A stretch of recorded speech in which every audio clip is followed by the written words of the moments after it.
Abra sua Bíblia, por gentileza, no livro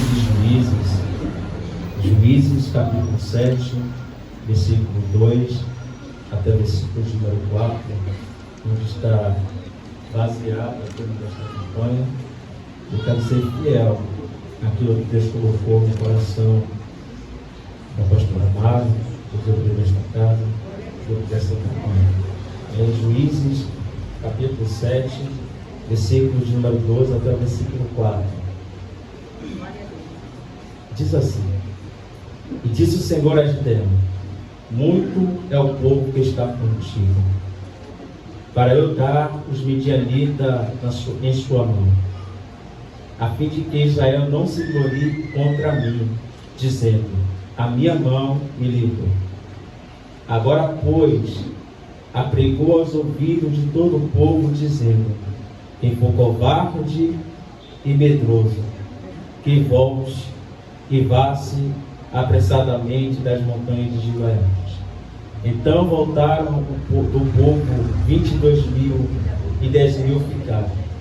Versículo 4: E disse o Senhor a Gideão: Ainda muito povo há, faz-os descer as águas, e ali os provareis. E será que aquele de que eu te disser, este irá contigo, este contigo irá.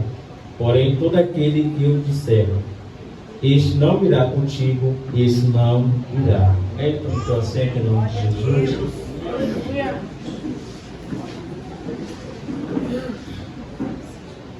Queridos, eu sou grato a Deus por estar conhecendo mais uma partícula do corpo de Cristo, do povo que vai morar no céu.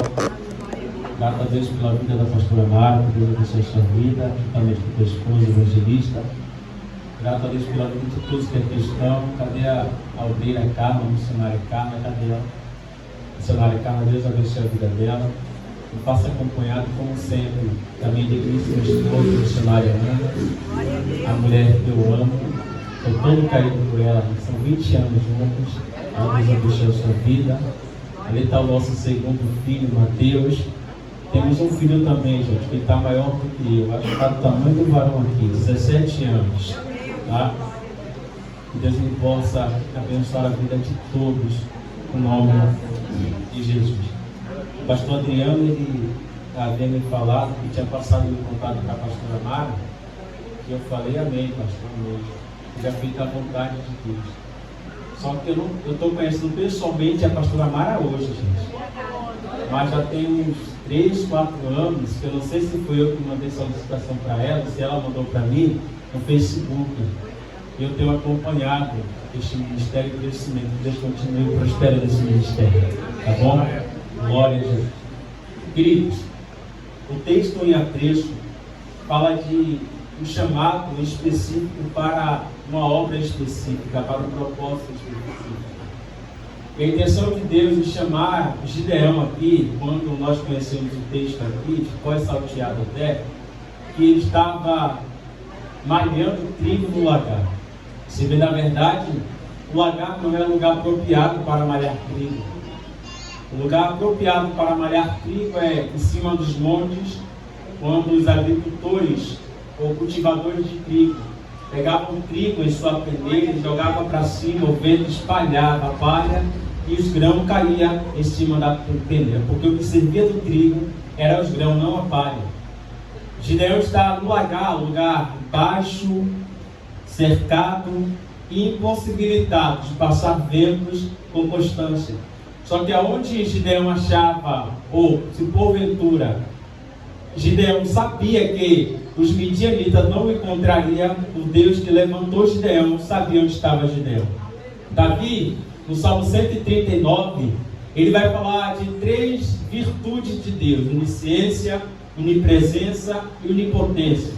Quando Davi ele diz que Deus ele sabe e conhece, até mesmo antes dele pronunciar a palavra, ele está falando da presciência de Deus, que Deus conhece os nossos pensamentos.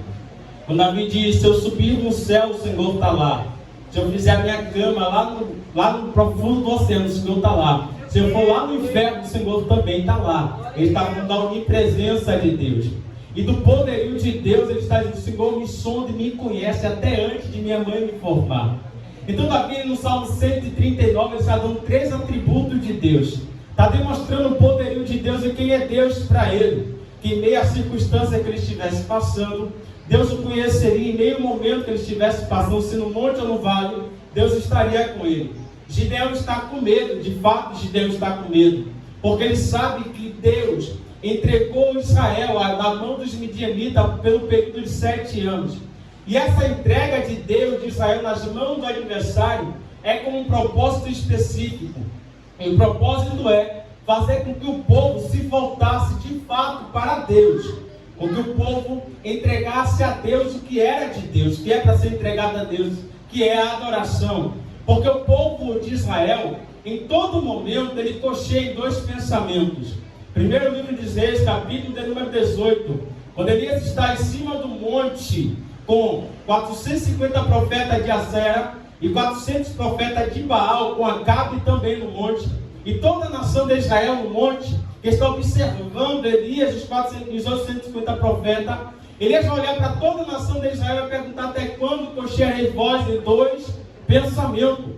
O pensamento do povo hebreu aqui, do povo de Israel, é dobre. É o pensamento que uma hora está tudo bem com Deus, mas ao mesmo tempo que ele está servindo a Deus, ele consegue com facilidade virar as costas para Deus. Com facilidade ele consegue abrir mão de Deus para viver aventuras com outros deuses. Então o cenário é basicamente esse. O povo está, depois de sair da terra do Egito, de passar pelo processo desértico de 40 anos. E o processo desértico aqui é Deus querendo arrancar o caráter, as características egípcias, que está entranhada, grudada no caráter do povo, para colocar o caráter dos céus no povo. E o que é caráter, Sérgio? Caráter é característica que uma pessoa possui, que além de estar dentro de uma pessoa, de um ser. Qual é a característica do Egito? Adoração a deuses, idolatria, prostituição, entre outras coisas. Só que o caráter do céu é santidade, fidelidade. Aleluia. A característica do céu é essa. É por isso que Deus está permitindo que o povo caminhe 40 anos no deserto. O caminho que seria cerca de 3 dias. Mas a intenção de Deus em permitir que o povo passe pelo período desértico de 40 anos é para tratar. E dentro desse tratamento existe uma palavra que para nós pesa: humilhação. Deus vai permitir o povo passar pelo período desértico para humilhar o povo, para fazer o povo ter fome, ter sede, e Deus sustentar a fome e a sede do povo. Deuteronômio, capítulo número 8, você vai ver Deus falando isso aí. Eu permiti você passar pelo deserto para te humilhar, para fazer você ter fome e sede, e eu te sustentar. A intenção de Deus é que fazer o povo, dentro do processo desértico, se tornar dependente dele. E alguém que se torna dependente de algo, vive para esse algo que ele é dependente. Então, uma vez que o povo não entende que ele precisa ser dependente de Deus, ele não vai olhar só para Deus. Tudo aquilo que lhe for apresentado para ele, que agradará a ele, ele vai tirar com facilidade, gente, o olhar de um para olhar a outro, gente, para se voltar para outro. E Deus, ele tem ciúmes do teu povo. Deus, ele quer um povo exclusivo e peculiar para ele. É por isso que Deus chama Abraão exatamente com essa intenção. Deus, ele chama Abraão e Israel, os hebreus, como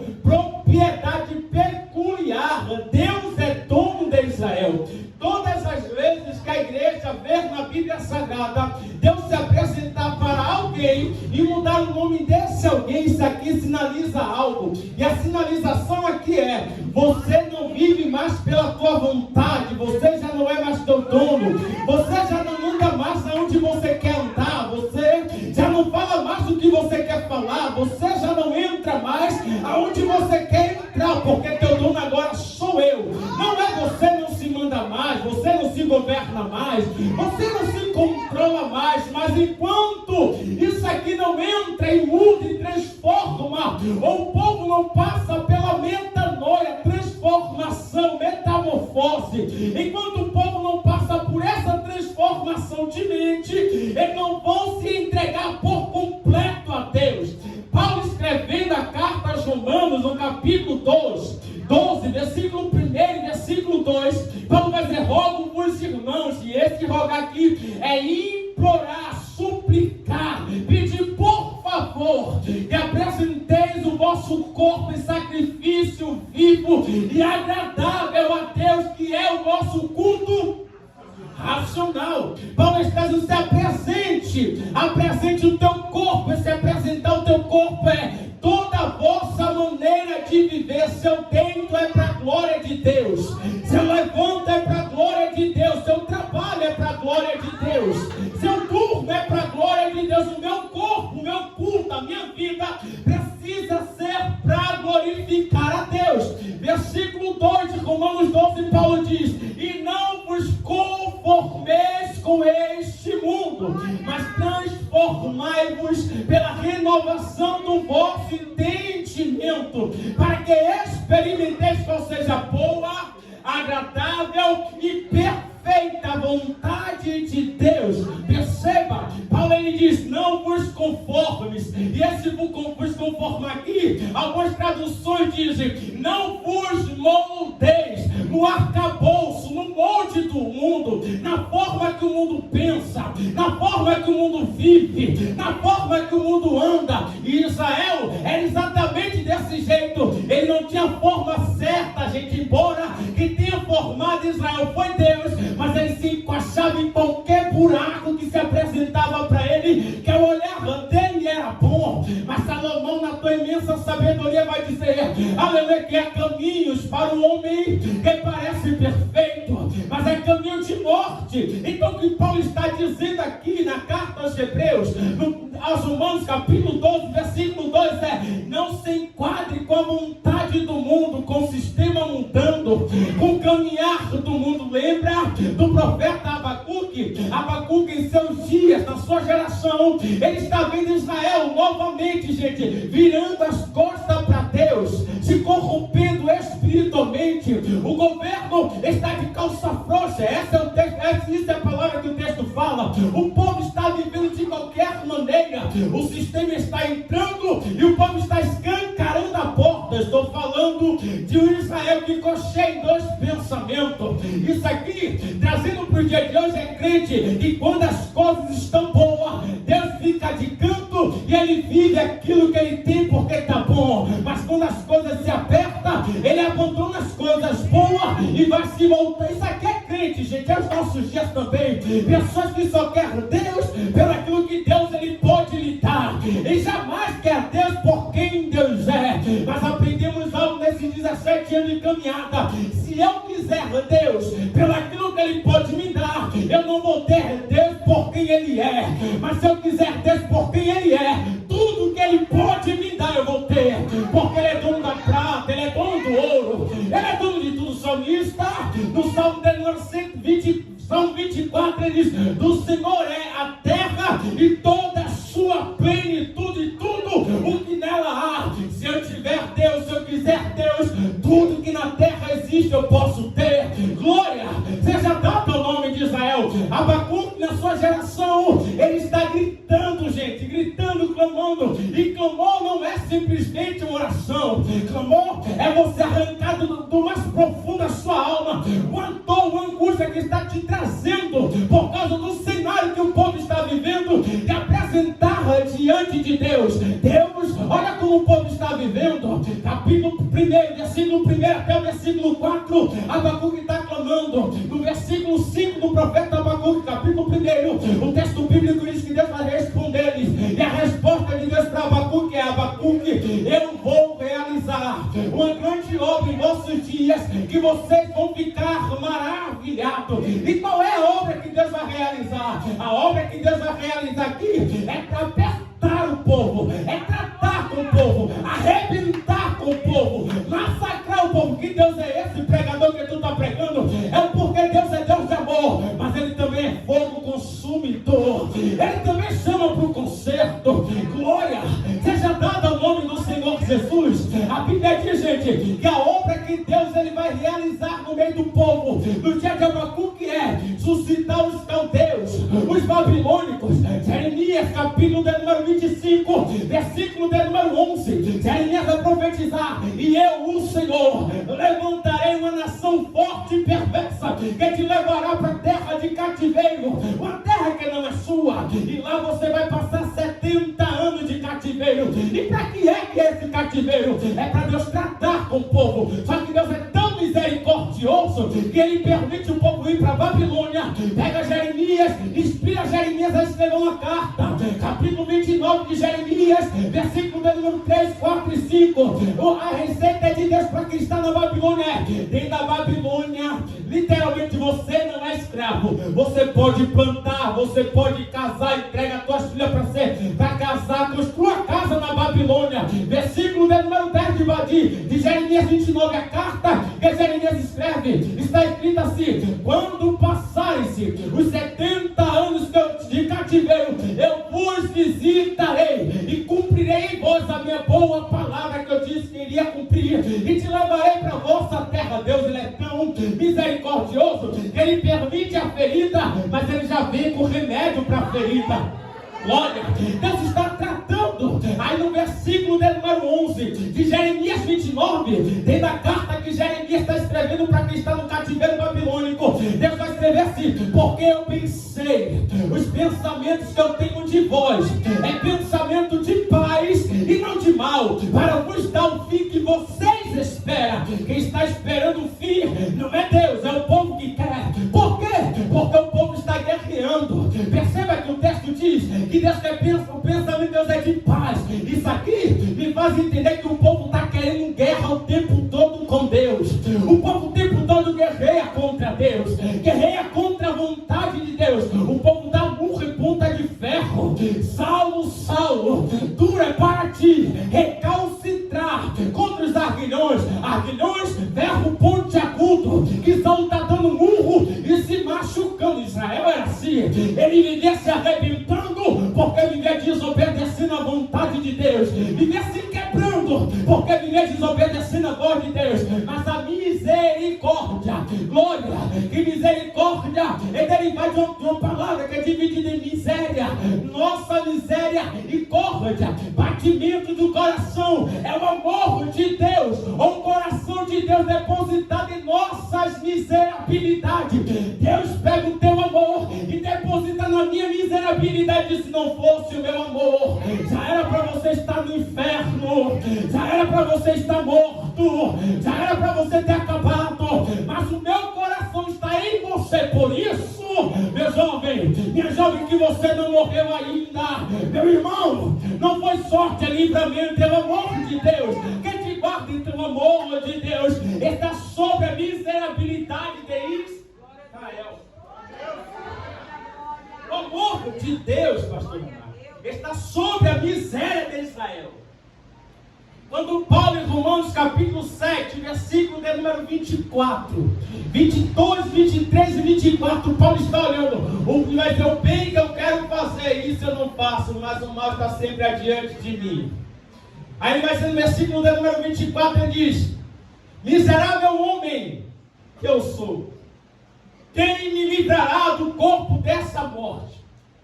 Paulo está falando esse texto aqui baseado em uma cultura que havia entre os romanos. E a cultura é essa: se alguém assassinasse outro homem, se um homem assassinasse o outro, ele era levado a réu, a juízo. E se ele fosse condenado pela morte que ele cometeu, ele era pegado no corpo do morto e amarrava no corpo do que foi condenado até que ele morresse junto com aquele que ele matou. Glória! E Paulo está dizendo exatamente isso. Existe um morto que foi amarrado sobre a humanidade, mas graças a Deus que o teu amor está sobre a humanidade, que Cristo, Ele veio para arrancar o corpo morto de sobre a igreja. Mas tem uma coisa: Ele quer que a igreja esteja obediente a Ele. O cenário de Israel é exatamente esse. Israel é um povo rebelde, obstinado de coração, que não entende a vontade de Deus. É por isso que Ezequiel 36, versículo número 6, se não me foge a memória, no versículo 26, Deus fala assim: Ezequiel, eu arrancarei o coração de pedra deste povo e vou colocar um coração de carne no teu lugar. Sensibilidade ao lugar, à presença de Deus, à vontade de Deus. Só que Israel não tinha essa sensibilidade, tanto que Deus queria nele, gente. Porque, gente, eu sou amante da Bíblia. Bíblia, eu amo a Bíblia. E se você for perceber de toda a Bíblia Sagrada, em momento algum depois da queda de Adão, o pecado original, homem nenhum se levantou para buscar a Deus. Mas em todo o tempo, Deus de amor está correndo atrás do homem, buscando o homem. Eu quero me relacionar com você. É isso que Deus está fazendo. O povo tem 400 anos que estava debaixo do jugo do diabo, de Faraó. Deus arranca o povo da terra do Egito, tenta tirar a cultura, e quando o povo vai possuir a terra, Deus diz: não adore, não se misture com o povo da terra. E é exatamente isso. É exatamente isso que o povo vai fazer. Eles chegam, gente, eles chegam e se misturam. Deus diz: bota todo mundo para fora, porque a terra é sua. O que é seu, o diabo não pode participar. Deus está olhando: bota todo mundo para fora. Quebra os altares que há no meio. Expulsa todo mundo, porque a terra é tua. E senhores e senhoras, para quem não sabe, Canaã não era dos jebuseus, dos cananeus, dos heveus, dos perizeus. Não. Canaã era do povo de Abraão, da descendência de Abraão. Porque quando Deus chama Abraão, Deus chama ele lá. Melhor, quando o povo entra no Egito, Jacó morava em Canaã, gente. Então a terra que Deus está entregando já é deles. E lá vai a primeira aplicação. Se Deus te deu algo, não dê legalidade ao diabo de invadir. Feche as portas, feche as brechas. Glória. Estamos escancarando as portas para o sistema entrar, para a corrupção entrar. Deus, na terra é tua. O povo entra na terra, gente. E quando o povo entra na terra, e a ordem de Deus é no versículo 2 de Juízes 2: e quando a vós não fareis concerto com os moradores desta terra, antes derrubei os altares, mas vós não obedeceste a minha palavra.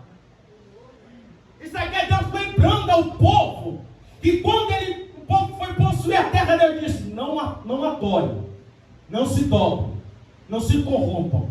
Só que o povo de Duracerdo fez pouco caso da voz de Deus. O povo fizeram pouco caso da voz de Deus. Porque é melhor. E me perdoe, Senhor, fui chamado para pregar e preciso pregar. Há processos em nossas vidas que Deus permitiu ou permite para que estejamos voltados para Ele. Porque se você for perceber mais lá na frente, Deus vai deixar algumas nações, alguns povos na terra. E qual é a intenção de Deus deixar lá? É para tratar com o povo, para fazer o povo passar prova por meio dos povos que estavam lá dentro. Lembra de Penina? Lembra do espinho na carne de Paulo?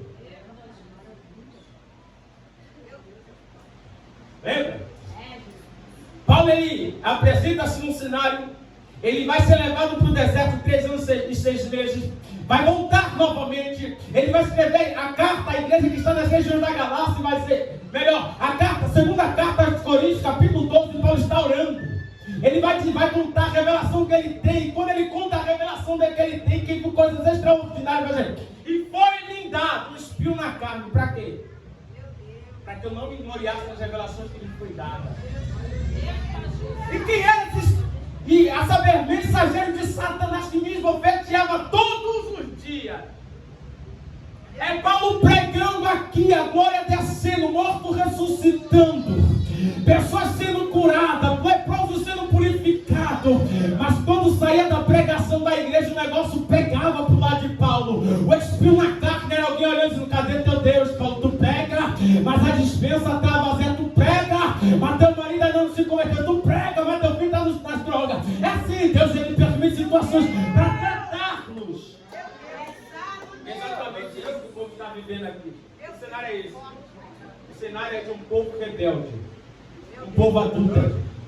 Se você for ler a carta de Oséias, você vai ver que o cenário ali é basicamente Deus e a igreja. Por que Deus e a igreja? Deus pega o profeta Oséias, manda ele casar com uma mulher que vem do teu corpo. Ele vai lá, casa com ela, tem um filho dela, uma filha dela. Só que essa mulher larga Oséias e volta novamente para a própria vida. Vê se isso aqui não se enquadra com o que eu estou falando aqui. Um povo que está com Deus quando está tudo bem, quando as coisas começam a apertar um pouquinho, ele abandona Deus porque lá está melhor. Era assim. Aí Deus falou: Oséias, levanta e vai buscar ela de novo. Vê se Deus não é assim.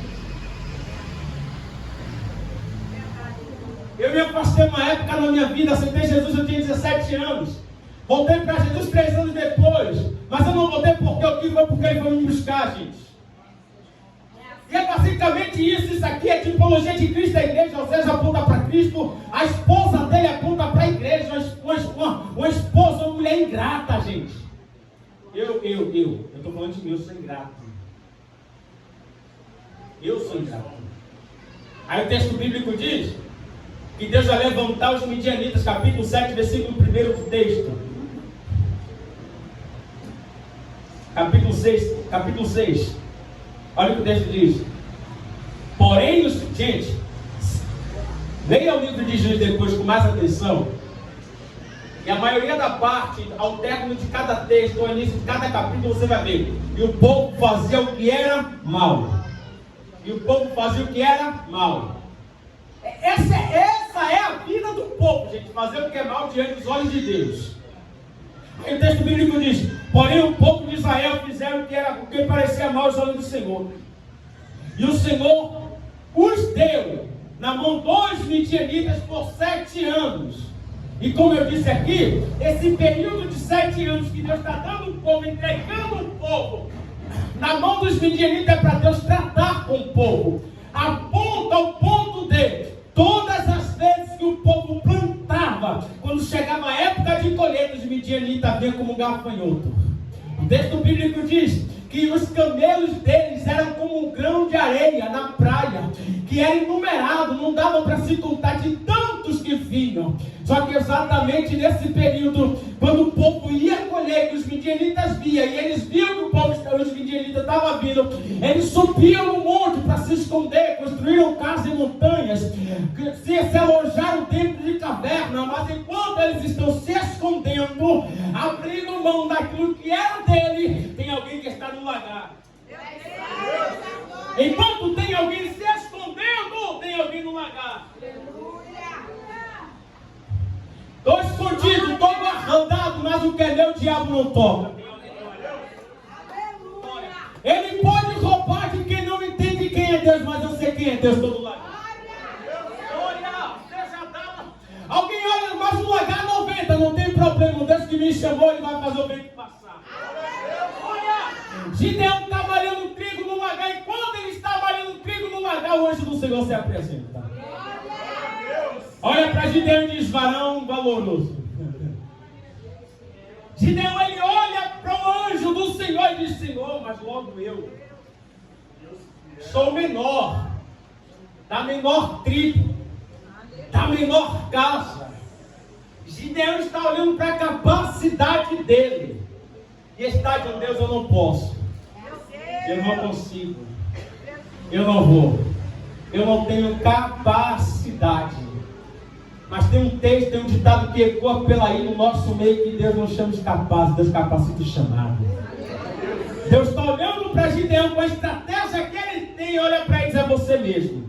Enquanto alguns se escondem, é você que eu vou separar. O anjo se apresenta a Gideão, nós conhecemos a história. O texto bíblico diz que Gideão vai fazer sacrifício a Deus, vai apresentar, só que Deus vai falar: Gideão, chega na tua casa. Quebra a estátua de seu pai. E lá vai. Quem quer servir a Deus com fidelidade vai aborrecer a tua casa. Jesus, ele diz que aquele que não aborrecer pai e mãe por amor dele não é digno. E esse aborrecer aqui, gente, Não é fazer pirraça, não. É você ser crente quando eles não aceitarem o seu acesso. Que você aceitou a Cristo. Aqui, eu vou contar. Aceitei Jesus, não suportava crente. Aceitei no domingo, na segunda-feira à noite eu contei para ela. Ela olhou para mim e disse: se eu tivesse um lugar para ir embora, daqui eu iria embora. Só que eu olhei para o céu, gente, não sabia nem orar. Um dia de convertido, eu falei: Deus, o Senhor disse que ama pai, mãe, mulher, mais que o Senhor lá diga nos seus 15 dias depois ela veio para aqui, está aqui 2 dias, mas eu filho. Então, quem não aborrecer, Deus olha para gente e diz: chega na casa do teu pai, derruba um postezinho. Pega um boi de 7 anos que está lá, que ele cultiva lá para aquela deusa lá, e sacrifica ele com as madeiras que você vai tirar do poste ídolo. No dia seguinte o povo acorda, vê a bagunça, vê tudo destruído, pergunta quem foi. Gideão se apresenta e diz: foi eu. Diz aqui em diante, gente, Deus começa a se manifestar para Gideão de forma diferenciada. Aí Deus vai pedir sacrifício. Gideão faz prova de Deus. Aí Deus diz: é você mesmo que vai. Gideão separa 32 mil homens. Quantos homens? 32. Quantos homens? 32. Deus olha para ele e diz: é muito. Porque a ótica de Deus, ela nunca vai se enquadrar na nossa ótica. Não vai não, pastor. O nosso problema é querer enquadrar Deus nos nossos projetos. Os nossos projetos e propósitos são pequenos diante dos projetos e propósitos de Deus para nossas vidas. Isaías 55, versículo de número 8 diz: porque os meus pensamentos são maiores do que os vossos pensamentos, e os meus caminhos maiores do que os vossos caminhos. Eu tentar enquadrar Deus nos meus projetos é perda de tempo. É mais fácil me enquadrar no projeto de Deus. Glória seja dada ao nome do Senhor Jesus. De Deus se enquadra no projeto de Deus. 32 mil é muito, Deus está bom. Os covardes e medrosos, servir a Deus não é para covarde.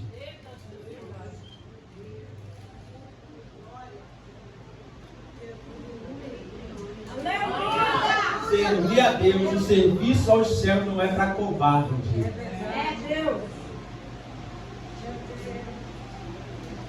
E quantos covardes, gente? Me perdoe. Quanta covardia. Um povo que profetiza, eu não sou contra, eu sou do manto, remanto, do fogo, refogo, vou seguir no fogo. Só que o problema é que a autoridade que a igreja de Cristo tem aqui dentro não consegue ter lá fora. Por quê? Por que será? Deus olha para Gideão e diz: tem muitos! Grita! Os covardes e medrosos que voltem para as montanhas de Gileade. 22 mil. Pense comigo. O desespero de Gideão, gente.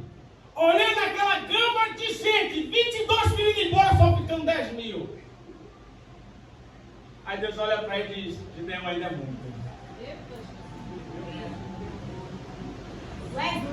Povo ainda é muito.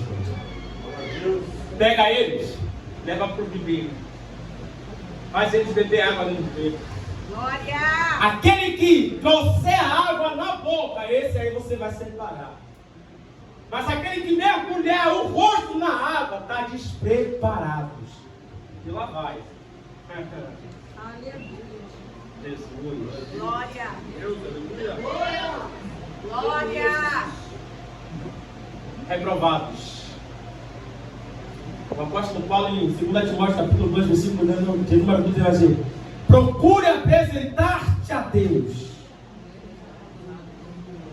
como obreiros aprovados, que não tenha do que se envergonhar, que maneje bem, e não é mais manejar na oratória, na retórica, na exegese, na hermenêutica, não, é na sua vida, é no seu comportamento. Porque tem igrejas que estão lotadas, altares tomados de obreiros, mas muitos muitos não estão de acordo com a palavra de Deus. Aí o texto bíblico diz que 9.700 enterraram a cabeça na água. Ajuda a Deus. E 300 estão bebendo água, mas está vigilante. Bebendo água, mas está vigilante. Gente, eu não sei se alguém aqui assiste Discovery, comentário no Discovery. Todo animal que vai à beira de um ribeiro, se tiver crocodilo lá, se ele vacilar, até mole, o crocodilo pega ele e mata. Falta de vigilância tem matado muito no nosso meio. Aí alguém olha para quem está vigilante, para que tanta santidade? Para que orar tanto? Para que jejuar tanto? Para que ler a Bíblia tanto? É vigilância. Deus olha para eles, é isso que você vai. Só que Gideão não sabia que eles não iriam guerrear, mas eles iam guerrear entre eles. O povo midianita ia guerrear entre eles, porque o texto bíblico diz que Deus dá estratégia a Gideão, gente. Pastor Amar, é pouco, mas se tiver estratégia de Deus, vence. Isso aqui é do céu, gente. É pouco, é só você na tua casa, mas se tiver estratégia de Deus, teu marido vem, teu filho vem, tua mãe vem, teu pai vem, tua avó vem, tua vizinhança vem. Deus não precisa de muito para fazer o que Ele quer na vida de alguém. O nosso problema é que nós somos numerosos, queremos ter números, mas não queremos ter qualidade dentro da igreja. Eu não estou expulsando aqui quem vem aqui pela primeira vez, ou quem de repente não quer de compromisso com Deus. Eu estou dizendo, desperta, porque você pode ser um dos de Deus. A nossa geração não consegue. Agora eu começo a pegar. Glória a Deus. A nossa geração não consegue ser fiel a Deus. Não consegue se entregar para Deus da forma que Ele quer que se entreguemos. Qualquer coisa nos arranca do foco. Glória. O escritor de Hebreus, ele vai listar 26 homens, 16 pessoas dentro da lista dos heróis da fé, gente. Só que no versículo de número 12, se não me foge a memória, de Hebreus ele vai dizer, olhando para Cristo. Gente, Abraão está na lista, Isaac está na lista, Raabe está na lista. Aí o escritor vai terminar dizendo, mas não olhe para eles não, tá? Olhe para Cristo, que em Cristo não há erro. Glória. Já observou a genealogia de Cristo? São 14 gerações, de Abraão até Cristo, gente. 1.400 anos, porque geração é contada de 100 em 100 anos. 14 gerações se passaram. E todos aqueles que Deus levantou com um propósito específico de levantar um povo fiel a Ele. Só que todas as 14 gerações não conseguiram ser fiel a Deus. Mas o Cristo que veio, Ele passou coisas piores do que as 14 gerações passadas, suportou, foi fiel ao Pai. E olha, gente. E o mais interessante é que foi ele sozinho. Você entende por que Deus não conta com muitos? Não é que Deus não precise de muitos, não é que Deus não quer salvar a muitos, Deus quer. Mas tem obra que Deus não vai precisar de 10 da sua casa para fazer, Ele precisa de você. Tem guerra que Deus não vai precisar de toda a igreja para guerrear, Deus precisa só de você. Só que para isso eu preciso ter um posicionamento diante de Deus.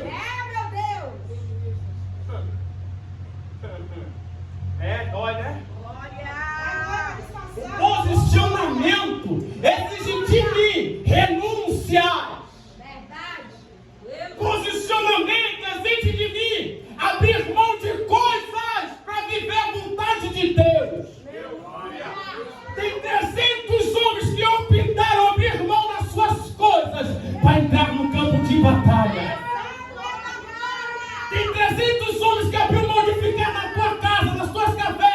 nas duas moedas do monte para entrar no campo de batalha. Só que o comodismo está tão grande no nosso meio que é mais fácil ficar em casa.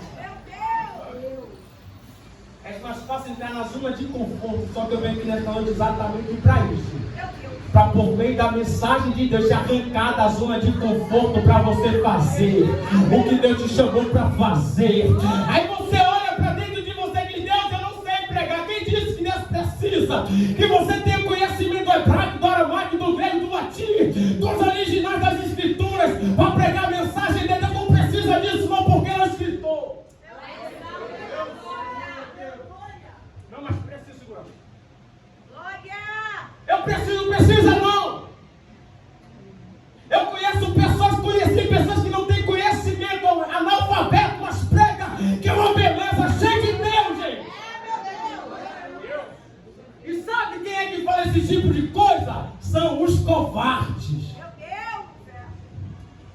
Eu quero acreditar que aqui não, gente. Que a pastora Amar fala assim: o Breno vai pregar tal dia. Mas pastor, eu não sei pregar. Eu acredito que aqui não tem isso não. Tem não. Tem não? Não. O problema todo é isso, gente.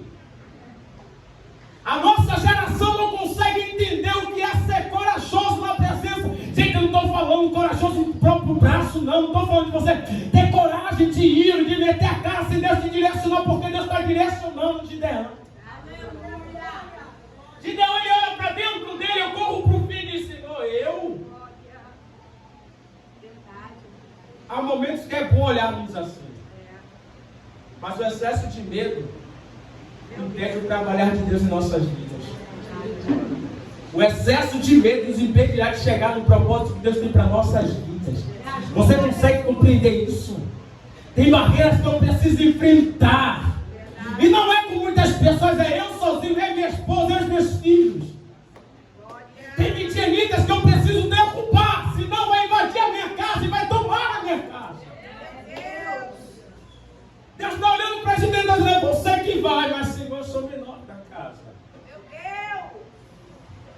Aí Deus olha para Gideão, vem Gideão, aquilo que Gideão não tinha capacidade de ver nele.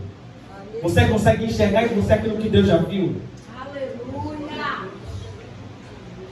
Alguém olhava para aquela mulher samaritana e dizia que ia ser o grande missionário que ia ganhar Samaria para Jesus? Ninguém. Alguém olhava para Pedro, pescador, bruto, glória, e diria que ele seria ganhador de alma. Alguém olhava para Saulo e dizia: Saulo, você vai ser pregador para os gentios, vai padecer pelo meu nome, vai combater o bom combate. Ninguém! Só que enquanto o homem olha e diz: não vai ser, Deus diz: é você que eu vou levantar. Por amachando, remaia.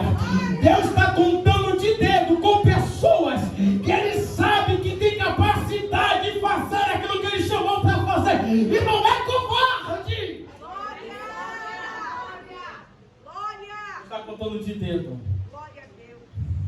Glória. De Deus, mas eu não sei pregar, Deus. Calma, filho. Fica tranquilo. Senhor, mas eu sou menor. Fica tranquilo, porque eu sou grande. Senhor, mas a minha casa é menor. Eu vou começar por aí mesmo. Glória. Por Amachuri e Calavaia. Lembra do vale de ossos secos, gente? O maior osso do corpo humano não é, aleluia, por onde Deus começou a fazer o movimento dentro do vale, não.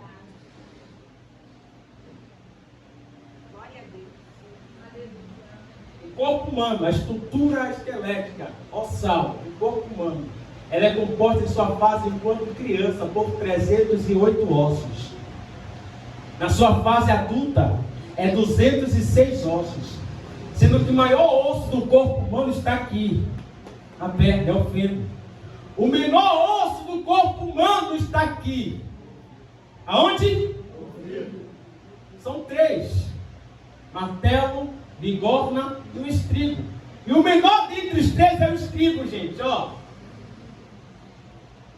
Aí versículo 4, Ezequiel 37, o texto bíblico diz: ossos secos, ouve. Gideão, o negócio é o seguinte: tu é valoroso e tu vai, ouve. Gideão, tem muito contigo, não vai descer, ouve. Gideão, separa aquele que traz água na boca, ouve.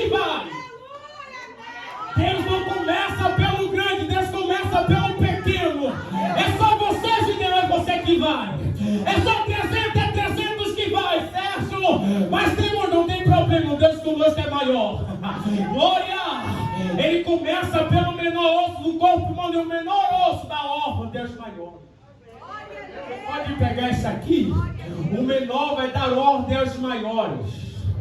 Jacó e Esaú está dentro do ventre de Rebeca. Deus se apresenta para Rebeca e diz: o maior servirá ao menor. Quando os meninos nascem, a Bíblia diz que pega, Esaú nasce, Jacó nasce com a mão agarrada no calcanhar de Esaú. E Jacó não é aquele que é o enganador, usurpador, não. O significado original do nome Jacó é aquele que segura pelo calcanhar. A intenção de Jacó não era ser roubador, usurpador. Nós que temos esse pensamento. A intenção, o nome de Jacó é aquele que segura no calcanhar. Só que se Jacó está debaixo da palavra de Deus, ele pode ser pequeno, pode ser lâmpada. Não importa, a palavra de Deus vai se cumprir na vida. Independentemente do tamanho que for, Deus vai cumprir. Se Deus liberou a palavra entrou aqui. Quando os tribos começam assim a movimentar, osso volta para o teu lugar. Cada osso volta para o teu lugar. O texto bíblico diz no versículo 7, Ezequiel 37. Enquanto eu profetizava, houve um ruído, rebuliço aconteceu, o osso voltou para o teu osso. Sabe o que você percebeu? Do versículo de número 1 até o versículo de número 10, há um grande movimento. Só que o movimento começa pelo menor. Só que no versículo 10 está grande demais, gente. Ezequiel diz: e se pôs em pé um exército grande e extremo. Por quê? Sabe o que eu me preocupo às vezes em pregar em igreja grande? É que às vezes a igreja grande não tem vida. Meu Deus! Forte! Você entende? Eu vou te falar por quê. Versículo 10 de Ezequiel 37 diz: e pôs-se em pé um exército grande e extremo. Só que estava morto, estava dentro de um buraco. E eu te digo por quê. Ezequiel responde, versículo 11: e disse Deus: filho do homem, esqueçam toda a casa de Israel.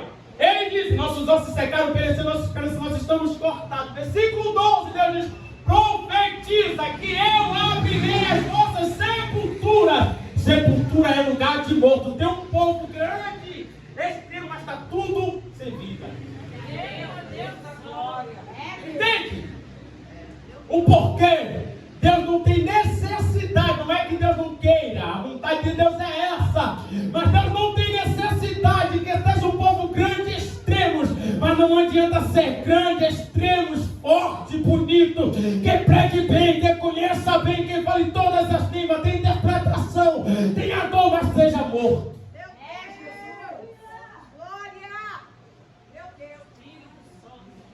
A diferença é ser pequeno e ser cheio.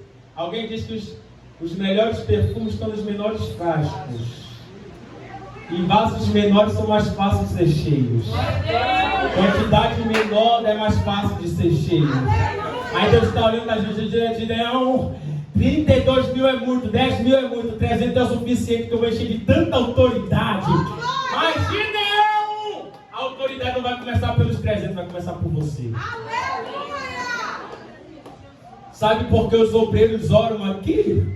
É porque tem alguém aqui que incentiva a oração. Sabe por que a igreja busca? É porque tem alguém que foi motivado a incentivar. Deus olha para a gente e diz: eu vou te capacitar. E a tua capacidade vai envolver os outros 300. Porque 10 mil não vai ser capacitado, 32 mil, mas 300 vai quando eles forem. Eu corro para o fim.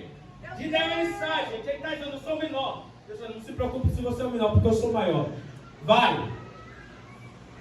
À noite ele vai sair, vai dar um passeio no arraial, e ele vai perceber que dois varões estão conversando. E a conversa deles é: rapaz, eu tive um sonho. Meu Deus! Eu vi a pão pegando fogo, caindo sobre o arraial. Eita Jesus! Aí Deus diz: tá vendo? Eu até te levantei, mas a estratégia de dar sou eu. Aleluia! Pega o povo, pega o canta, pega chifre, pega uma tocha, sai gritando: espada de Gideão, espada do Senhor. Quando eles chegam lá, ele vai dividir em 3 partes, gente. 3 partes. 3 centenas, 100 de cada grupo. Pai, Filho, se eles estão,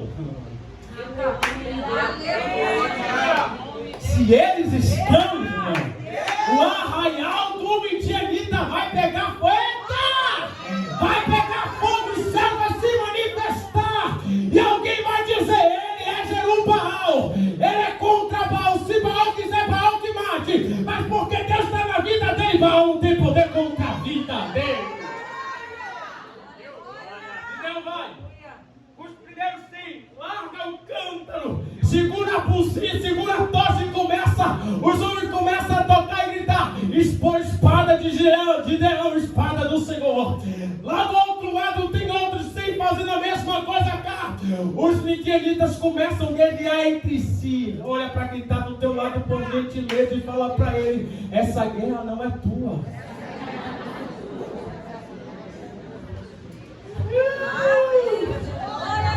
Jamais, quando rema, televe, Duramachuri, canto remaia, Telebarusi, comenderevonsi, comenderevassa.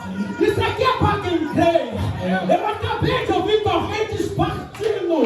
Única lavara, xandara, pominacanda.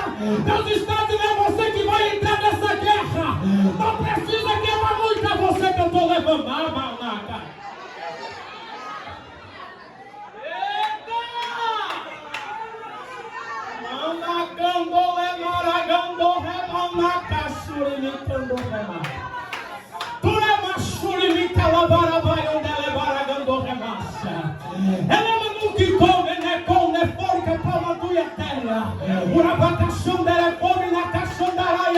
Deus está visitando Gideões aqui, que está tentando se ocultar das guerras existenciais. Essa é você que vai.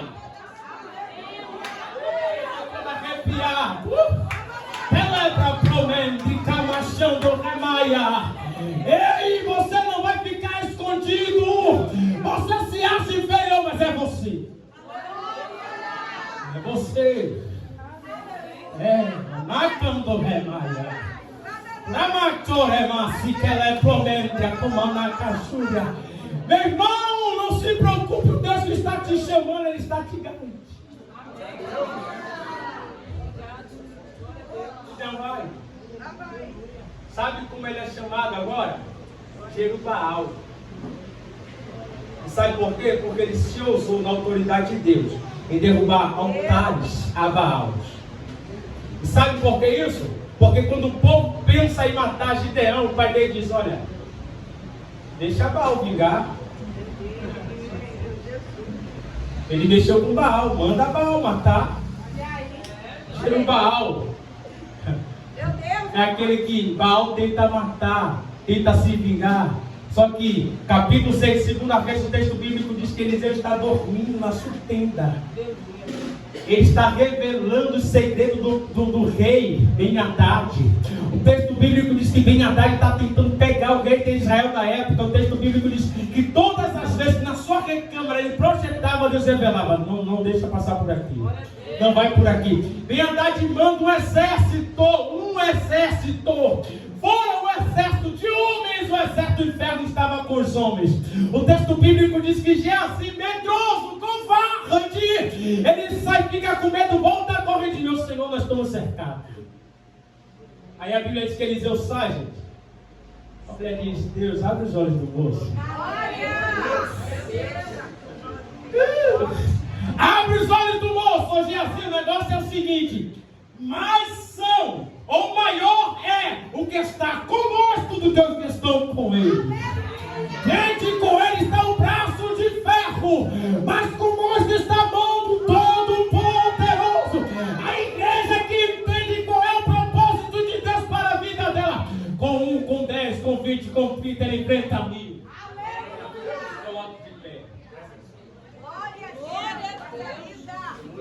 Ei, não precisa de muitos. Você é o suficiente para Deus virar de cabeça para baixo a comunidade que você mora. Só que deixa eu te falar uma coisa aqui. Tem batalhas, tem guerras, tem conflitos. E os piores conflitos está aqui. Eu comigo mesmo. Se eu conseguir vencer esse conflito interno, eu consigo vencer os conflitos externos. E um dos maiores problemas de Gideão foi exatamente esse: vencer o conflito interno, ele mesmo. Para depois ele se dispor para vencer os externos. Só que o Deus que vence os externos, ele primeiro cura o interno. Aleluia. Está disposto a entrar na guerra? Eu não sei como é o cenário espiritual aqui de vidas, mas vou falar alguma coisa para pessoas aqui. Se prepare que a partir de hoje, não é porque eu vim pregar, não, até porque eu não sou nada. Mas deixa eu falar, a partir de hoje Deus vai te convidar a viver algo extraordinário no reino espiritual. Mas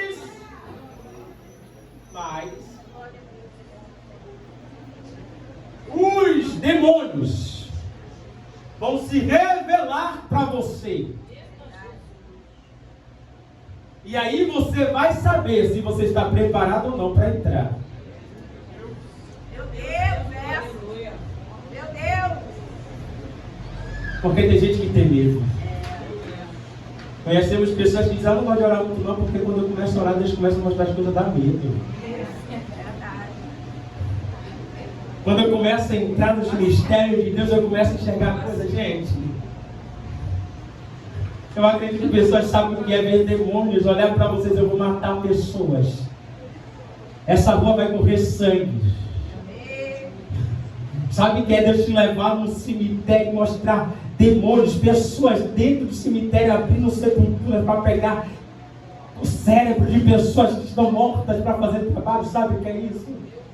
E demônios olhar para você e dizer que vai te matar. É isso que Deus ele quer. Pessoas que sejam valentes, que entre não só nas guerras físicas, mas nas guerras espirituais. E deixa eu te falar, tem uma batalha que está travada. Que é travada e a gente precisa vencer a primeira batalha interna. Vença as batalhas internas que você vencerá as batalhas internas. E não precisa muito, não é só você. Eu amo nessa noite.